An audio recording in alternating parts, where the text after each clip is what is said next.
Dewa Penghancur. Prolog. Salam Fantim. Hai readers, bijaklah dalam membaca dan jaga waktu bersama keluarga dengan baik. Suatu hari di awal musim gugur, di mana tempat-tempat yang biasanya sangat panas saat musim panas dan sangat dingin pada musim semi, kini dalam 1 bulan ke depan berada dalam kondisi cuaca yang ideal. Pemandangan alam kota Xinjiang pun begitu hangat dengan pepohonan yang mulai menampilkan warna kuning, oranye, dan kemerahan. Saat siang hari seorang remaja yang beranjak dewasa sedang menyapu di bawah pohon ginkgo dan beberapa pohon maple. Luasnya pekarangan yang ditumbuhi pepohonan tersebut membuat pemuda itu tampak kelelahan.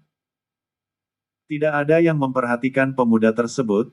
Setiap orang yang berlalu lalang di klan Xiao sudah terbiasa mengacuhkannya dan menganggap dirinya bukan siapa-siapa. Tanah di kediaman keluarga Xiao terlihat luas. Sebagai klan yang terkenal, keluarga Xiao telah berdiri selama ribuan tahun dan memiliki sejarah yang kuat semenjak kota Xinjiang terbentuk. Seorang pemuda bernama Xiao Chen duduk bersandar di bawah pohon ginkgo. Tubuhnya yang kurus tidak dapat menutupi batang pohon yang berdiri tegak. Ia terlihat menyeka peluh, sesekali wajahnya terlihat meringis menahan sakit, namun ada senyum tersirat seolah hal itu bukanlah apa-apa. Sebagian besar cahaya matahari di siang ini bersinar lembut seolah merasa simpati terhadap pemuda tersebut. Sambil beristirahat, dia diam-diam mengeluarkan sebuah salinan buku yang ia tulis sendiri secara diam-diam saat malam hari. Buku itu merupakan teknik kultivasi dan juga beberapa teknik bela diri yang ia hafal saat membersihkan perpustakaan. Meski ia dikucilkan dan dianggap bodoh, tidak ada yang mengetahui jika Xiao Chen memiliki bakat membaca dan menulis di atas rata-rata. Pada umumnya anak-anak klan Xiao mendapatkan pelajaran membaca dan menulis sejak usia dini. Hanya Xiao Chen yang tidak mendapatkan hak pendidikan yang seharusnya ia terima layaknya anak-anak klan Xiao lainnya. Ketidakadilan ini ia terima dengan lapang, namun secara diam-diam ibunya mengajarkan menulis dan membaca dengan baik. Ditambah bakat menghafal yang dimiliki Xiao Chen membuatnya berkembang jauh tanpa terdeteksi oleh orang lain. Sejak Xiao Chen kecil, ibunya yang bernama Xiaoni mendidik Xiao Chen dengan baik. Ibunya seolah menyiapkan Xiao Chen untuk menjadi seorang sarjana. Meski mereka berdua tinggal di gubuk yang merupakan gudang terbengkalai, Xiao Chen tumbuh dengan cepat di bawah keprihatinan. Meski kekurangan sumber daya, hal itu membuat pikiran Xiao Chen bekerja lebih keras daripada anak-anak klan Xiao yang memiliki beragam fasilitas serta layanan dari para pelayan. Xiao Chen kini telah tumbuh menjadi seorang remaja yang beranjak dewasa, bertubuh kurus, memiliki tinggi rata-rata dengan pemuda seusianya. Dia juga tidak dapat dibilang tidak menarik. Jika diperhatikan secara lebih detail, ia memiliki wajah yang tampan dengan lesung pipinya. Hanya saja kelebihannya itu seperti tersembunyi di balik rambut panjangnya yang sering tidak terurus. Xiao Chen juga memiliki temperamen yang sangat pendiam. Dari kecil ia tidak banyak bercengkrama dengan orang lain. Selain dengan ibunya, ia tidak memiliki teman di keluarga Xiao. Semua membencinya hanya karena ia tidak memiliki seorang ayah. Sepanjang waktu, dari ia masih kecil hingga kini ia berusia 18 tahun, ketidakadilan selalu menyertai jalan hidupnya. Sebagai anak laki-laki, ia lebih banyak mengerjakan pekerjaan yang biasa dilakukan oleh perempuan. Ia tidak diberikan kesempatan untuk belajar bela diri seperti anak-anak di klan Xiao lainnya. Selain itu, fisiknya yang terlihat lemah dan seperti orang sakit itu tidak ada yang membuat para tetua tertarik kepadanya. Seluruh orang di klan Xiao hanya tahu jika Xiao Chen hanyalah aib dan tidak berhak mendapatkan kehidupan yang layak. Adapun hidupnya kali ini bisa dianggap karena belas kasih anggota klan Xiao lainnya, ia bekerja seperti budak pada umumnya. Xiao Chen bertahan hidup dengan keras di klan keluarga ibunya sendiri. Ibunya sakit-sakitan sejak Xiao Chen berusia 15 tahun. Penyakit dalam ibunya semakin parah selama 3 tahun belakangan, tidak ada yang mempedulikan keadaan ini sama sekali. Sejak kecil Xiao Chen rela dipukuli setiap hari demi sekedar menyenangkan hati anak-anak klan Xiao. Selama mereka senang maka Xiao Chen akan mendapatkan upah berupa makanan atau buah-buahan yang akan ia berikan untuk ibunya. Setiap kali ia selesai dipukuli maka ia akan merasakan energi di dalam tubuhnya berfluktuasi dan mengembang. Mulanya ia tidak mengerti, karena rasa sakit dan keadaan yang berulang ia terus bertahan dan membuat tekad. Ketika ia berumur 7 tahun hal ini semakin sering terjadi dan setiap memulihkan cedera di tubuhnya tanpa obat-obatan berarti, ia hanya mengandalkan beberapa jenis dedaunan secara acak. Luka lebam yang ia terima semakin cepat pulih dengan bantuan energi internal yang tidak ia mengerti saat itu. Namun jika orang lain tahu maka semua orang akan muntah darah. Xiao Chen sudah mampu merasakan energi Qi dan juga membentuk energi vitalitas pada usianya yang masih anak-anak. Perlu diketahui jika energi vitalitas adalah energi yang sangat dibutuhkan oleh kultivator untuk bertahan hidup. Meskipun ia sekarat selama masih ada energi tersebut di dalam tubuhnya maka ia akan tetap bertahan sampai dengan tindakan penyelamatan lainnya. Bahkan di klan Xiao, mereka yang mampu memasuki kondisi seperti Xiao Chen umumnya berusia 13 tahun yang disebut memasuki masa pemurnian daging atau istilah lainnya memasuki ranah pendekar perunggu. Tetapi mereka tetap belum bisa membentuk energi vitalitas. Keadaan ini baru bisa dilakukan jika seseorang setidaknya sudah berada di ranah pendekar emas. Energi yang ada di dalam tubuh Xiao Chen terbentuk bukan karena bantuan sumber daya, melainkan energi internal yang murni terbentuk dari dalam dirinya karena keinginan yang kuat untuk sembuh.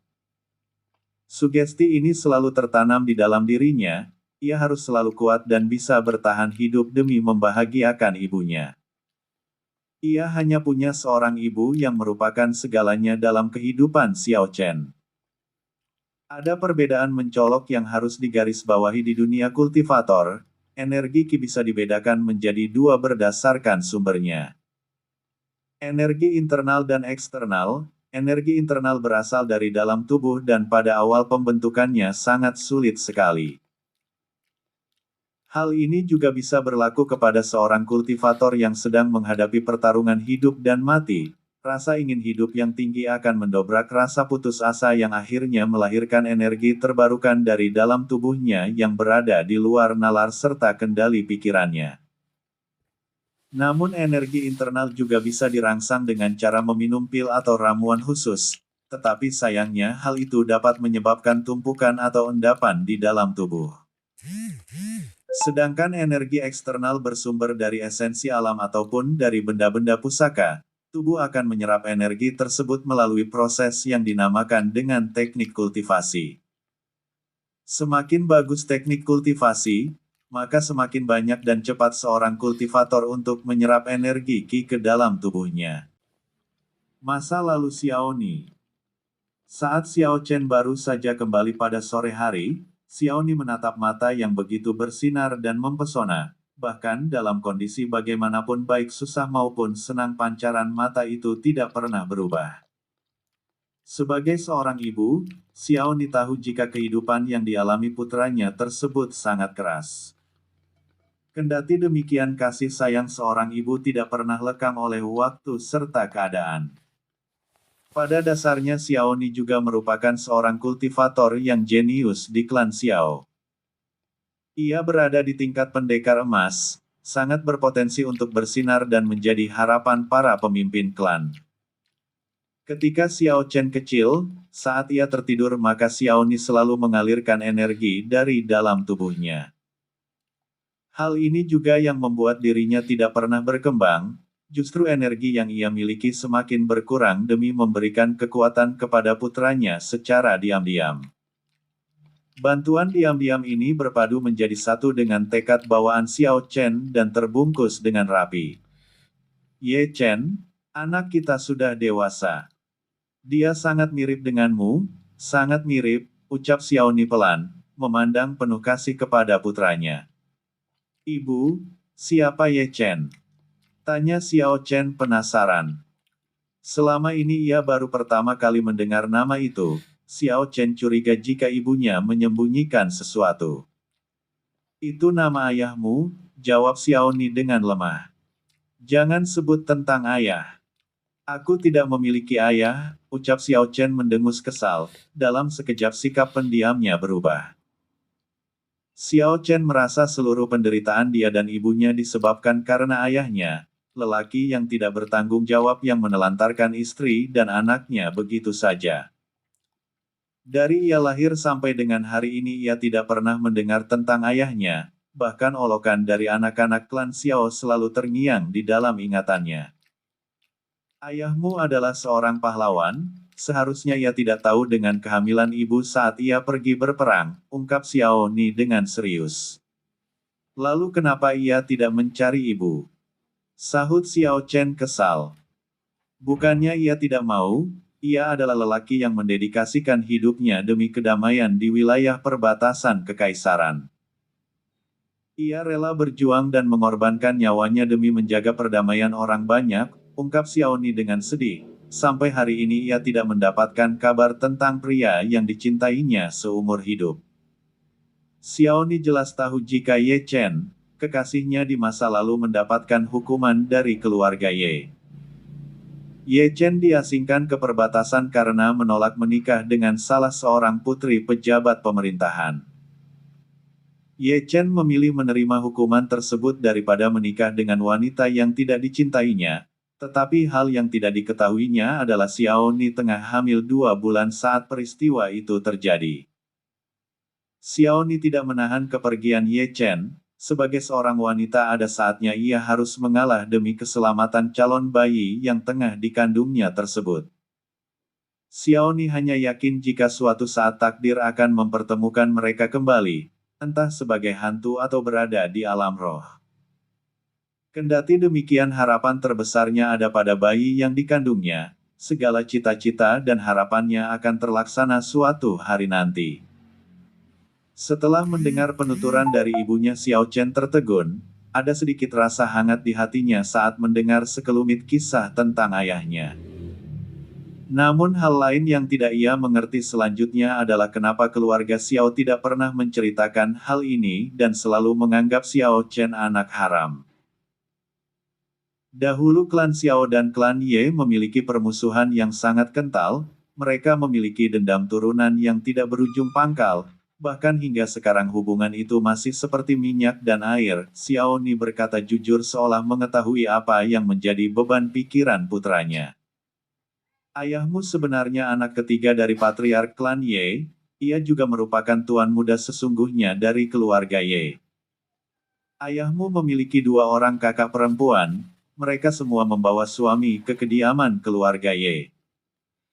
Sedangkan ayahmu memiliki pendirian yang sangat keras. Demi mempertahankan rasa cintanya pada ibu, ia menolak menikah dengan putri salah seorang pejabat kekaisaran. Oleh karenanya ia dihukum keras oleh Patriark Ye Chou. Kakekmu juga orang yang sangat tegas dalam menjalankan peraturan keluarga," ucap Xiao Ni dengan rasa haru yang mendalam. Ia mengingat masa-masa pacaran dengan Ye Chen. Xiao Ni dan Ye Chen adalah pasangan yang tidak diinginkan oleh kedua keluarga. Hubungan keduanya tidak mampu memadamkan api permusuhan yang sudah terjadi sejak lama. Sebagai pasangan muda yang menggebu-gebu, mereka bersikeras ingin menyatukan 2 keluarga yang selalu bermusuhan. Ye Chen tidak mau mewarisi kebencian turun-temurun yang ia sendiri tidak paham akar masalahnya. Xiao Ni merasa hidupnya tidak akan lama lagi, oleh karena itu sudah semestinya Xiao Chen mengetahui hal-hal yang selama ini tidak diketahuinya. Sebagai seorang ibu, Xiao Ni tidak mau putra satu-satunya tersebut tersesat, memiliki kebencian terhadap ayahnya sendiri yang nyatanya sangat mencintai Xiao Ni. Bahkan hal yang membuat Ye Chen tidak kembali adalah karena ia tidak ingin melibatkan Xiao Ni dengan keluarga Song. Mereka adalah keluarga yang kejam karena jabatannya sebagai pejabat pemerintahan kekaisaran. Sambil mengatur emosionalnya, Xiaoni lalu melanjutkan ceritanya dengan napas yang ia pertahankan dengan cukup stabil. Hal lain yang terjadi selanjutnya adalah Patriark Ye saat itu berada di bawah tekanan keluarga Song, lalu mengirim ayahmu untuk ikut berpartisipasi dalam berperang di wilayah selatan jika menolak menjalin hubungan pernikahan. Dengan penuh tekad ayahmu pergi ke perbatasan dan berhasil mencapai beberapa pencapaian. Namun setelah beberapa bulan kemudian kabar tentang dirinya seperti ditutupi, ibu tidak lagi mendengar tentangnya dan mendapatkan perlakuan tidak menyenangkan dari keluarga sendiri, ucap Xiaoni kemudian, lalu mengeluarkan sebuah kalung yang seharusnya milik Ye Chen. Xiao Chen terdiam, ia mulai mengerti alasan kenapa klan Xiao membencinya dan juga ibunya. Perlahan Xiao Chen menerima kalung yang baru saja diberikan oleh ibunya. Di balik liontin giok tersebut terukir nama Ye Chen. Xiao Chen meski enggan akhirnya memakai kalung tersebut, walau bagaimanapun ia berpikir klan Xiao tidaklah sebaik apa yang dipikirkan oleh banyak orang. Sehingga Xiao Chen berpikiran lebih baik memiliki identitas keluarga Ye, meski dia sendiri masih ragu namun tidak ada salahnya jika ia berharap. Xiao Chen merasakan kesedihan. Ia tidak mengira jika perjalanan cinta ayah dan ibunya penuh onak berduri. Ia juga tidak habis pikir mengapa kakek dan neneknya begitu tega meski peristiwa itu telah terjadi belasan tahun silam. Xiao Chen tahu jika kakek dan neneknya merupakan seseorang yang berpengaruh di klan Xiao namun mereka justru sangat membenci Xiao Chen. Dari Xiao Chen masih kecil tidak pernah mendapatkan kasih sayang dari Xiao Fang dan Xiao Hua. Mereka adalah kakek dan nenek Xiao Chen, orang-orang yang memiliki hubungan darah secara langsung.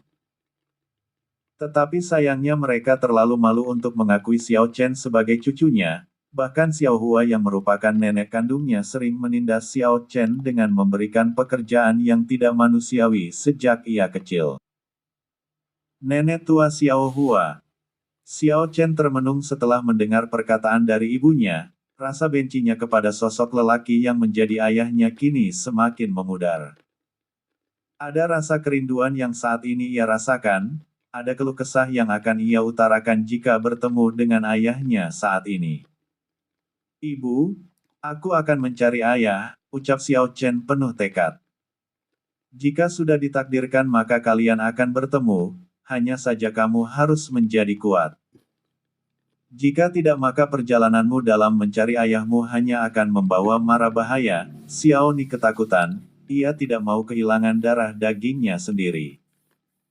Xiao Chen kembali terdiam, ia menyadari jika memang kekuatannya masih sangat lemah.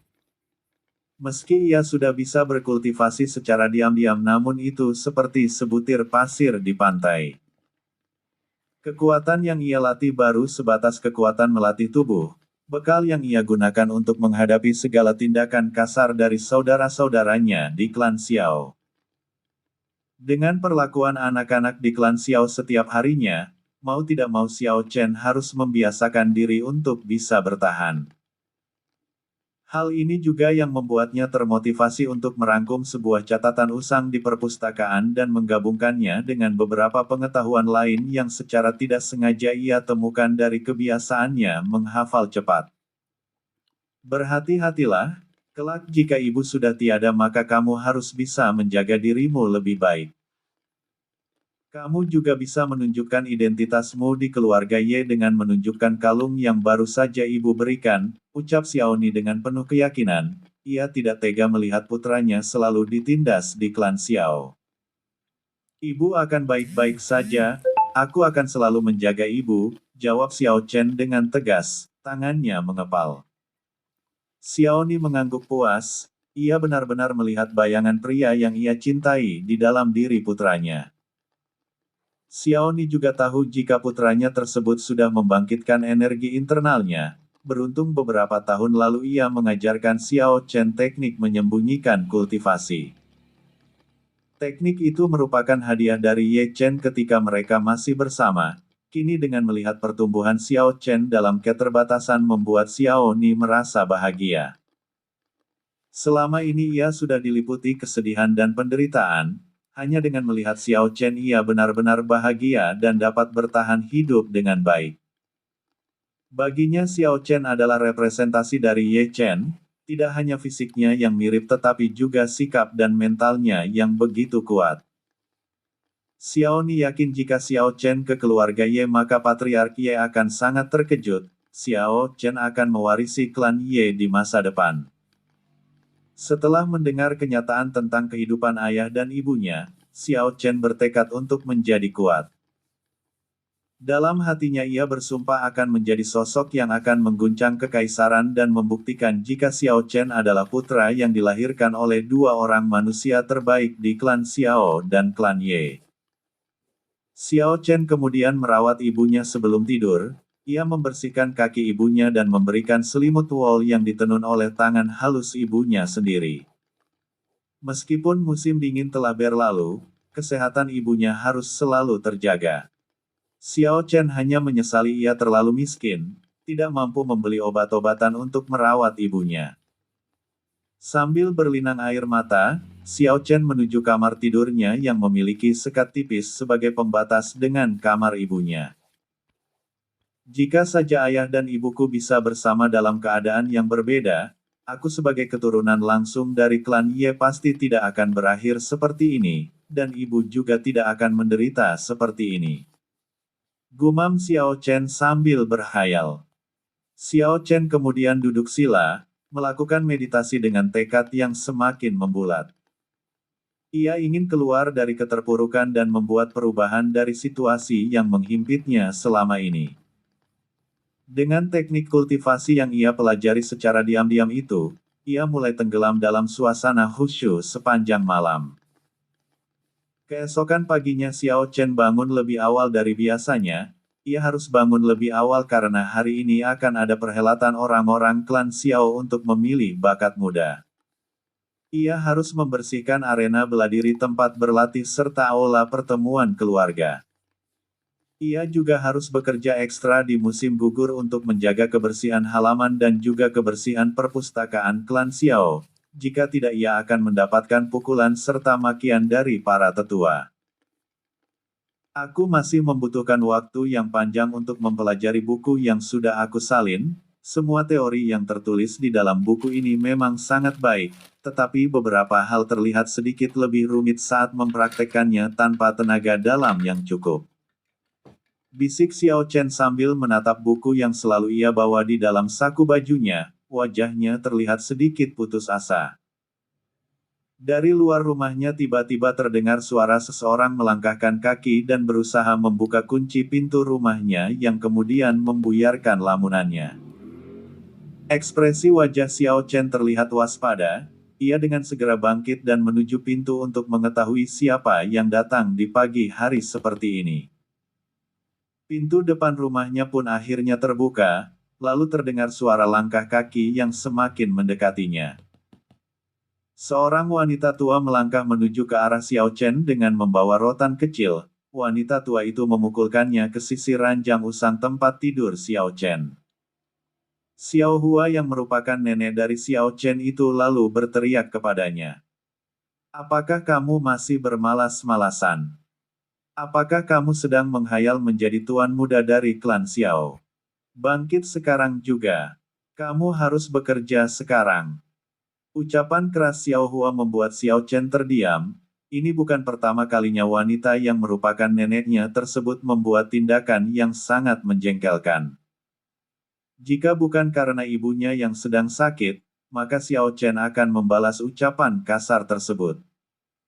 Wanita yang terlihat menyebalkan ini memiliki tampang yang keji, rambut putih yang tumbuh di kepalanya tidak membuat dirinya untuk bertindak bijak. Ia sama sekali tidak terlihat bijak di usianya yang sudah beranjak tua tersebut, hanya sorot kebencian yang ia miliki saat menatap ke arah Xiao Chen. Kau terlihat semakin menyedihkan, namun putramu juga anak yang tidak berguna. Seharusnya kau sudah menyesali perbuatanmu selama belasan tahun. Ucap Xiao Hua kemudian, tatapannya jatuh pada Xiao Ni yang juga ikut terbangun. Sebagai seorang anak, Xiao Ni hanya terdiam mendengarkan kata-kata ibunya tersebut. Entah sudah berapa ribu kali ibunya mengatakan hal demikian, Xiao Ni juga sudah terlalu sering menjelaskan dan tidak ada gunanya. Selama ini ia terdiam dan menerima perlakuan kedua orang tuanya asal Xiao Chen tidak diusir dan tetap berada di sisinya. Xiao Chen memandang penuh permusuhan kepada wanita tua tersebut, tidak ada rasa hormat sama sekali baginya terhadap wanita yang seharusnya ia puja tersebut. Kelakuan wanita tua tersebut dalam bersikap kepada Xiao Chen tidak lebih buruk kepada babi. Bahkan babi di keluarga Xiao diperlakukan lebih baik, hewan ternak dianggap membawa nilai bagi keluarga Xiao. Kompetisi bela diri. Seperti halnya saat ini, wanita tua itu jelas melihat Xiao Ni yang merupakan putri kandungnya sendiri tengah sakit, tetapi ia sama sekali tidak peduli. Ia tidak memiliki perasaan sama sekali. Pemandangan seperti ini sudah berlangsung lama di hadapan Xiao Chen. Sehingga jangan salahkan Xiao Chen menjadi tidak berperasaan, wanita yang seharusnya menjadi seorang nenek malah justru menjadi seperti batu sandungan dalam karunia kebahagiaan sebuah keluarga.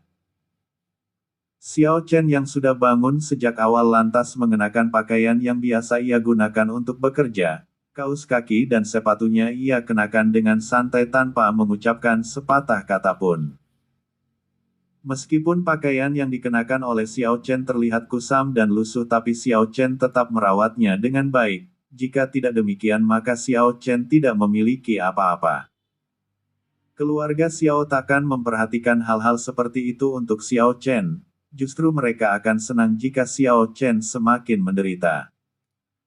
Xiao Hua memutar bola matanya saat melihat kelakuan Xiao Chen. Di mata wanita tersebut tampang Xiao Chen sangat menjijikkan. Ia adalah aib bagi keluarga Xiao dan merupakan benih klan Ye yang dirahasiakan. Selain dari ayah dan ibunya, Xiao Ni tidak mengungkapkan siapa ayah sebenarnya dari Xiao Chen. Jika anggota keluarga Xiao tahu jika ayah dari Xiao Chen berasal dari keluarga Ye, maka Xiao Hua dan juga suaminya akan diusir dari klan Xiao yang kini semakin makmur selama beberapa tahun terakhir. Cepatlah pergi dan bersihkan arena bela diri. Pagi ini akan diadakan kompetisi keluarga Xiao. Para pemuda akan siap bertanding untuk menunjukkan bakat mereka, ucap Xiao Hua mengingatkan, tatapannya penuh kebencian. Mengabaikan neneknya yang bukan sekali dua kali bersikap seperti itu, Xiao Chen segera bergegas meninggalkan kediamannya untuk segera menuju arena bela diri. Ia membawa sapu dan lap untuk membersihkan tempat tersebut. Arena bela diri klan Xiao merupakan arena untuk mengadakan kegiatan atau peristiwa penting. Tempat tersebut berada di area terbuka yaitu di halaman utama klan. Tempat itu juga tempat di mana para keturunan klan Xiao belajar dan berlatih seni bela diri yang diwariskan secara turun-temurun. Halaman yang luas itu juga dihiasi dengan beberapa patung naga dan burung phoenix yang terbuat dari batu alam jenis pualam terbaik, sedangkan lantainya terbuat dari lempengan batu basal yang besar berwarna kehitaman. Hanya dengan memandangnya saja, orang-orang bisa merasakan kekuatan yang memancar dari tempat tersebut. Ketika Xiao Chen tiba di dalam arena bela diri tersebut, ada beberapa pemuda dari klan Xiao yang terlihat sedang bersiap mempraktekkan jurus yang tidak asing di dalam ingatan Xiao Chen. Mereka melakukan gerakan demi gerakan seni bela diri di bawah bimbingan 3 orang tetua yang mengenakan jubah putih. Warna putih yang mereka kenakan terlalu kontras dengan kepribadian gelap mereka dalam memperlakukan Xiao Chen. Di mata Xiao Chen mereka tidak lebih dari orang-orang yang hanya mengandalkan nama klan Xiao untuk kepentingan pribadi. Xiao Chen seringkali memergoki mereka dalam melakukan transaksi penjualan sumber daya ke pihak lain melalui jalur belakang. Pada saat ini mereka semua tidak menghiraukan kedatangan Xiao Chen yang membawa alat kebersihan. Pemandangan seperti itu bagai angin lalu dan keberadaan Xiao Chen benar-benar tidak dianggap sama sekali di klan Xiao. Bahkan para pemuda yang sebaya dengan Xiao Chen terus-menerus berteriak melayangkan tinjunya ke udara sebagai pemanasan. Para pemuda tersebut sudah menantikan kegiatan yang akan digelar pagi ini. Setelah belajar dengan rajin dan berlatih dengan keras, mereka berharap memenangkan posisi tertentu dalam klan mereka. Semua pemuda yang akan berkompetisi yang ada di arena bela diri terlihat hanya berusia 17 tahun ke atas. Pada awal musim gugur seperti sekarang ini, kabut putih masih menyelimuti suasana pagi. Xiao Chen yang sudah terbiasa bahkan dengan suhu udara musim dingin, bekerja membersihkan arena bela diri dengan santainya.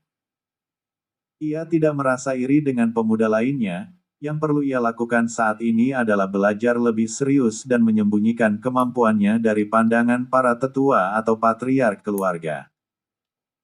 Xiao Chen akan dihukum dengan serius jika ia diketahui mempelajari jurus bela diri dengan diam-diam. Ia akan dikurung dan disiksa hingga mati karena dianggap sebagai pencuri dan pengkhianat.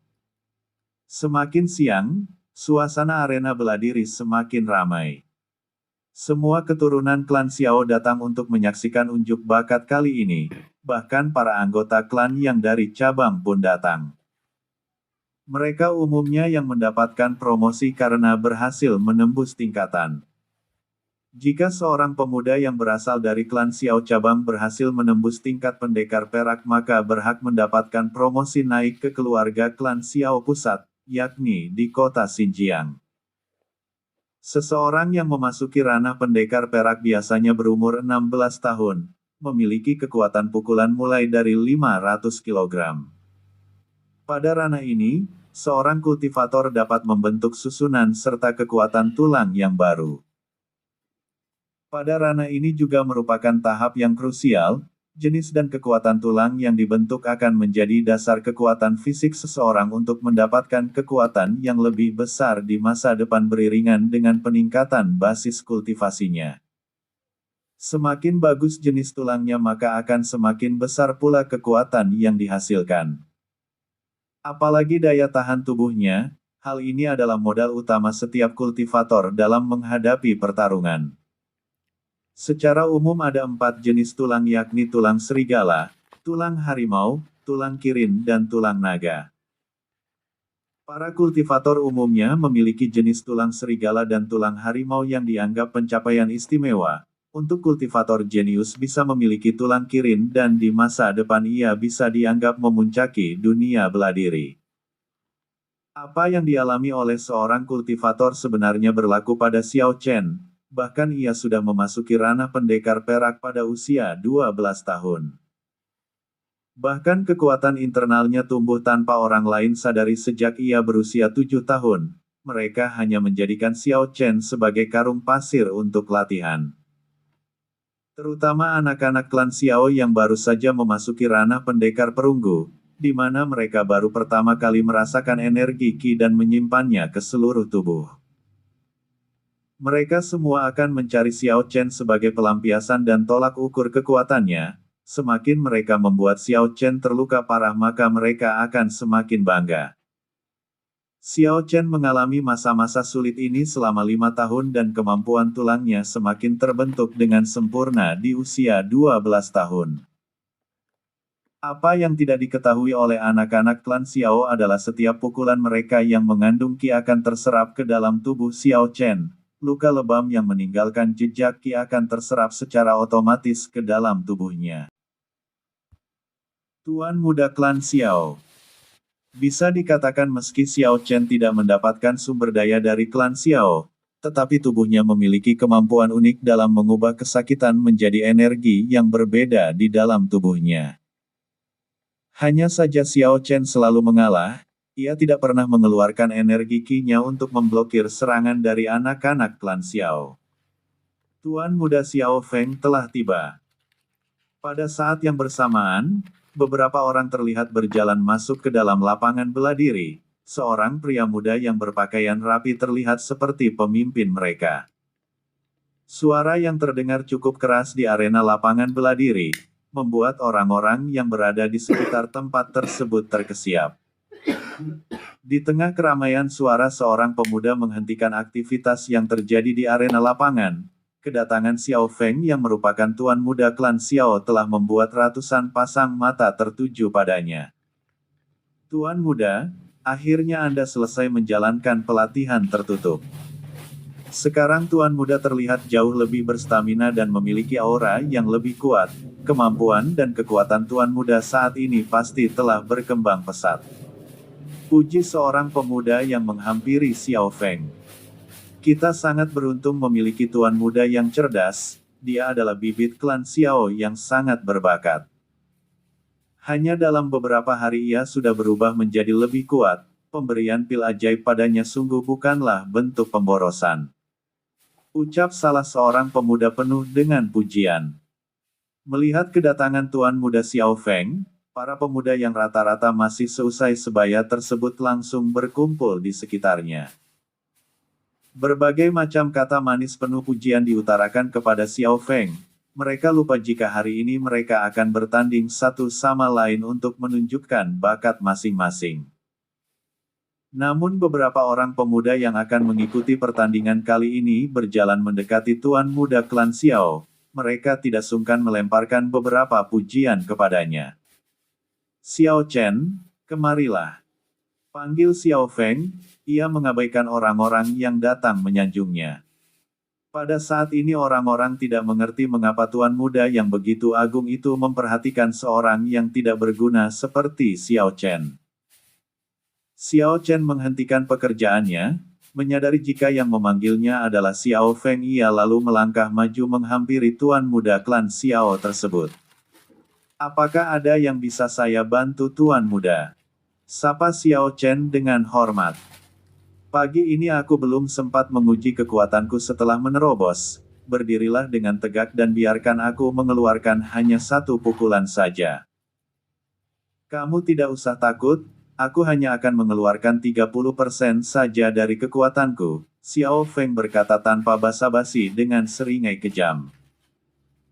Setelah mendengar perkataan dari tuan muda Xiao, orang-orang baru mengerti ternyata Xiao Chen hanya akan menjadi bantalan untuk menguji kekuatan tuan muda mereka.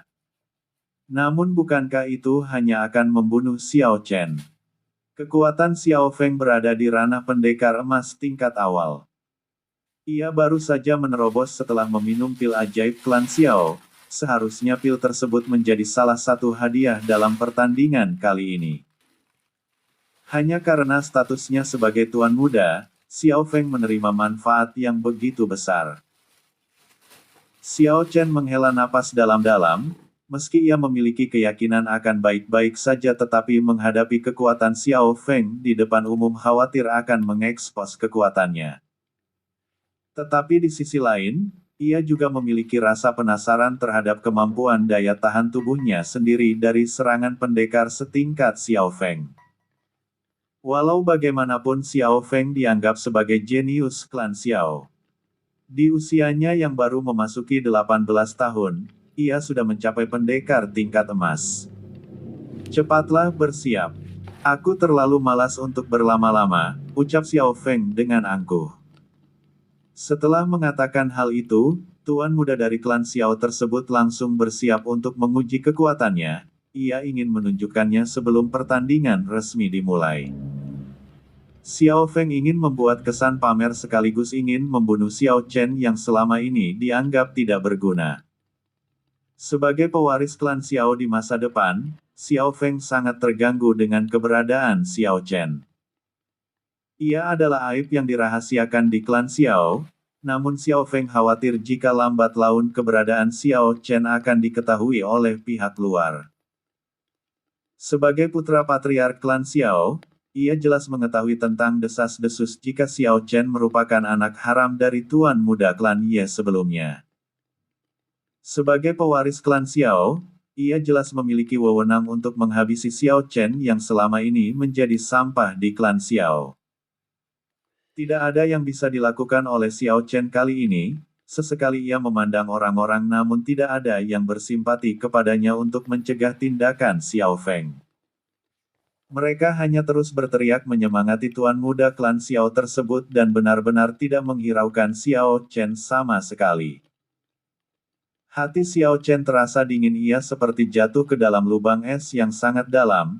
Ia melihat kakek dan neneknya yang tidak bertindak sama sekali membuat Xiao Chen benar-benar mati rasa. Mereka membiarkan Xiao Chen seperti layaknya budak klan Xiao. Ia dijadikan sebagai alat untuk berlatih untuk dipukuli sesuka hati tanpa menghiraukan nyawanya sama sekali. Baiklah, jawab Xiao Chen dengan tanggap. Xiao Chen telah menjalani kondisi seperti ini selama ia masih kecil, hanya saja kali ini ia harus menjalankan akting dengan baik meski ia menghadapi resiko yang sangat besar. Di depannya, Xiao Feng sudah bersiap mengeluarkan tinjunya dengan sekuat tenaga. Hal yang ia sebut sebelumnya tentang sepertiga kekuatannya hanya membual, pada kenyataannya ia akan menghabisi Xiao Chen hanya dalam satu kali pukulan. Terimalah kematianmu. Gumam Xiao Feng pelan. Ledakan. Setelah selesai bicara, Xiao Feng mengambil tindakan, memadatkan seluruh kekuatan ke dalam tinjunya yang keras, lalu ia lesatkan ke dada Xiao Chen untuk membunuhnya.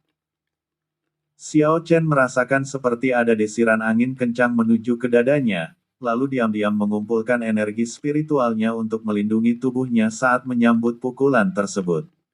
Bam!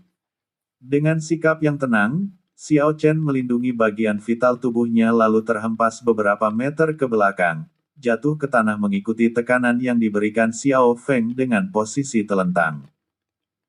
Seperti perkiraan semua orang, Xiao Chen pasti akan hancur dan takkan bisa bertahan hanya dengan satu pukulan. Meski Tuan Muda Xiao hanya mengeluarkan sepertiga kekuatannya, hal itu bukanlah sesuatu yang bisa ditanggung oleh orang tak berguna seperti Xiao Chen yang selama ini hanya seperti karung pasir.